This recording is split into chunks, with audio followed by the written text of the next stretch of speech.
The can dropped from Anushka's hand onto the floor. After keeping Anushka without air for some time, the jacketless foreigner removed his fingers from her throat.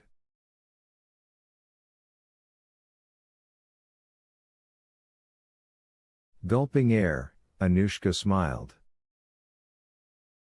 "Ah, the little horseshoe?"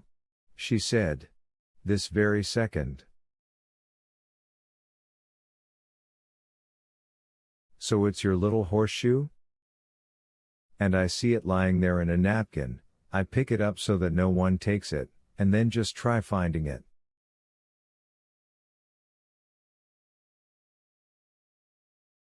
Having received the little horseshoe and napkin, the foreigner started bowing and scraping before Anushka, shook her hand firmly, and thanked her warmly, with the strongest of foreign accents, in the following terms.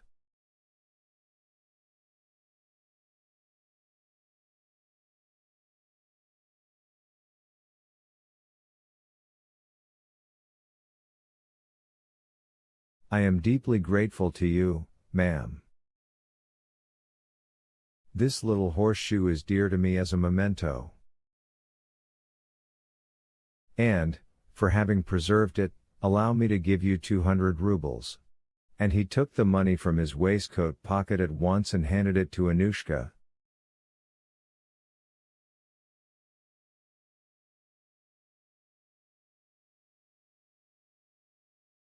She, smiling desperately, could only keep exclaiming, "Ah, I humbly thank you. Merci. Merci." The generous foreigner cleared a whole flight of stairs in one leap, but, before decamping definitively, shouted from below, now without any accent.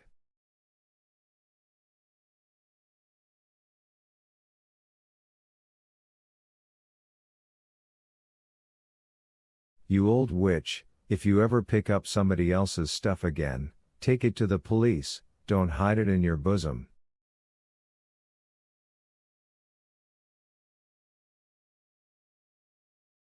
Feeling a ringing and commotion in her head from all these events on the stairs, Anushka went on shouting for some time by inertia.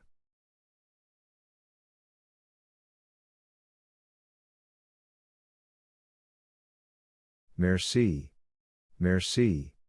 Merci." But the foreigner was long gone. And so was the car in the courtyard. Having returned Wolin's gift to Margarita, Azazello said goodbye to her and asked if she was comfortably seated. Hella exchanged smacking kisses with Margarita, the cat kissed her hand, everyone waved to the master, who collapsed lifelessly and motionlessly in the corner of the seat, waved to the rook, and at once melted into air, considering it unnecessary to take the trouble of climbing the stairs.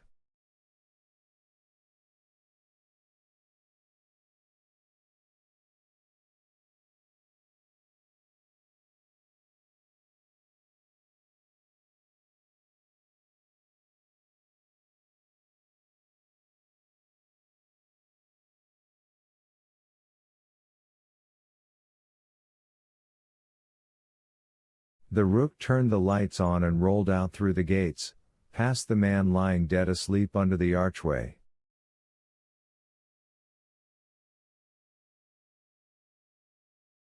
And the lights of the big black car disappeared among the other lights on sleepless and noisy Sadovaya.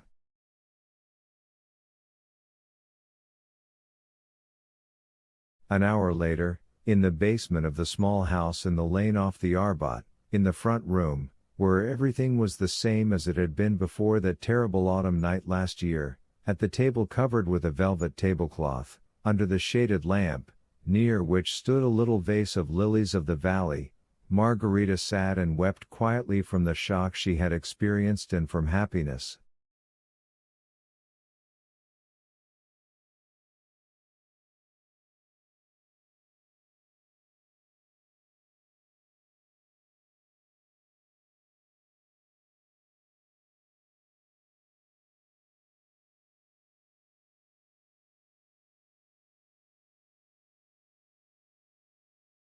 The notebook disfigured by fire lay before her, and next to it rose a pile of intact notebooks.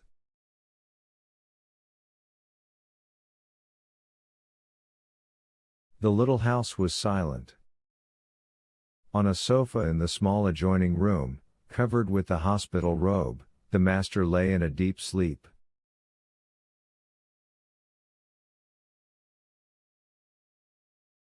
His even breathing was noiseless. Having wept her fill, Margarita went to the intact notebooks and found the place she had been rereading before she met Azazello under the Kremlin wall.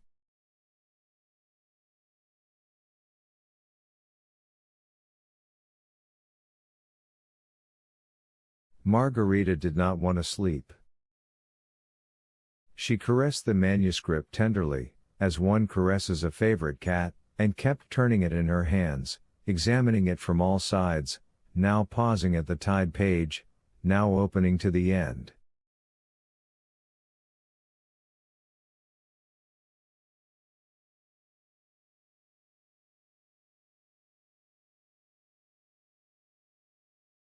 A terrible thought suddenly swept over her, that this was all sorcery, that the notebooks would presently disappear from sight, and she would be in her bedroom in the old house, and that on waking up she would have to go and drown herself.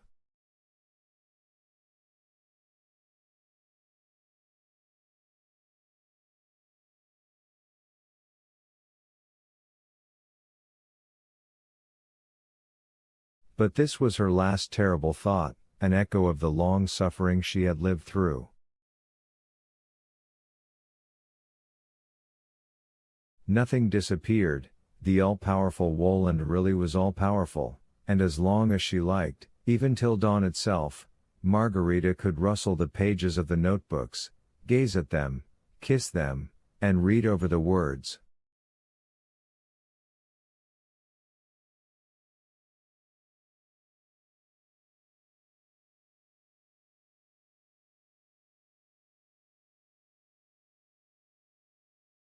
The darkness that came from the Mediterranean Sea covered the city hated by the procurator. Yes, the darkness.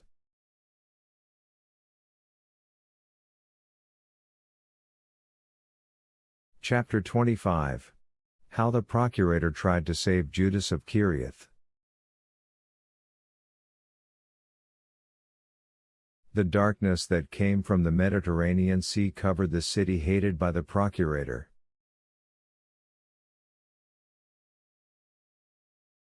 The hanging bridges connecting the temple with the dread Antonia Tower disappeared, the abyss descended from the sky and flooded the winged gods over the hippodrome, the Hasmonean palace with its loopholes, the bazaars, caravanserais, lanes, pools Yerushalayim, the great city, vanished as if it had never existed in the world.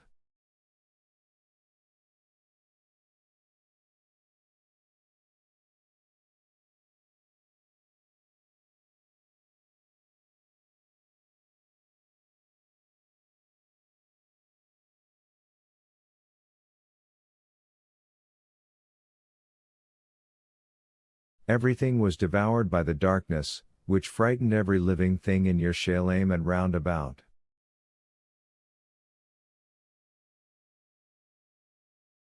The strange cloud was swept from seaward towards the end of the day, the 14th day of the spring month of Nisan.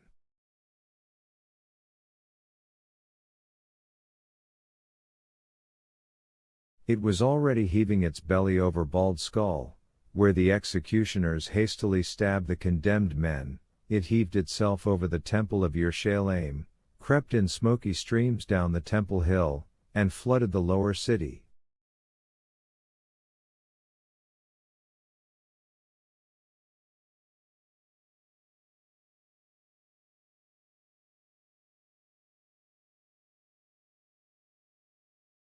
It poured through windows and drove people from the crooked streets into the houses.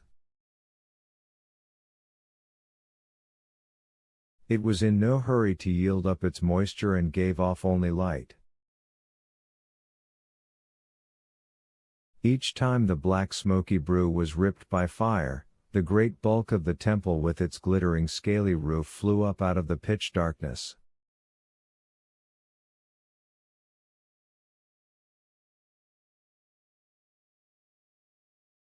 But the fire would instantly go out, and the temple would sink into the dark abyss. Time and again it grew out of it and fell back, and each time its collapse was accompanied by the thunder of catastrophe.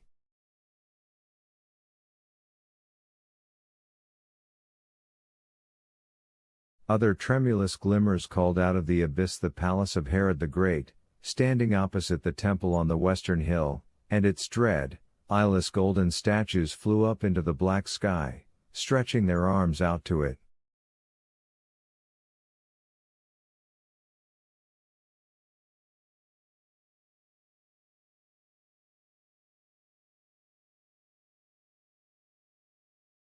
But again the heavenly fire would hide, and heavy claps of thunder would drive the golden idols into the darkness.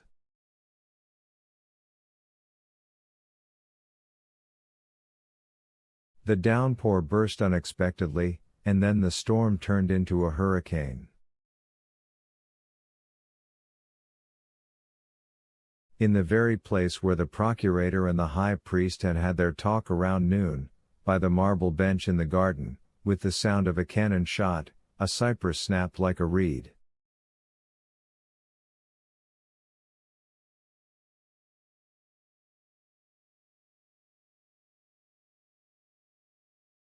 Along with the watery spray and hail, broken off roses, magnolia leaves, small twigs and sand were swept onto the balcony under the columns.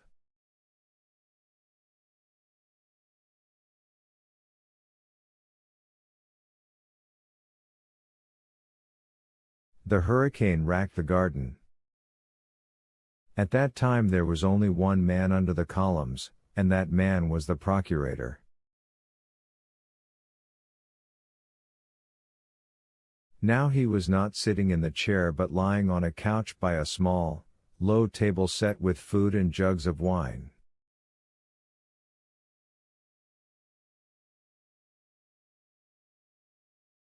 Another couch, empty, stood on the other side of the table. By the procurator's feet spread an unwiped red puddle, as if of blood, with pieces of a broken jug.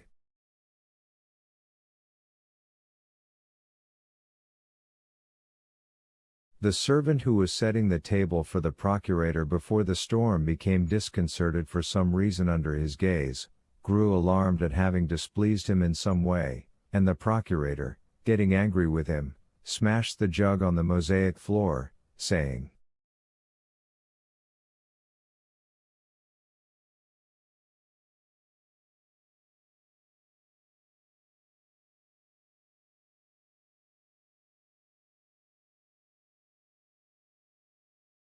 "Why don't you look me in the face when you serve me? Have you stolen something?"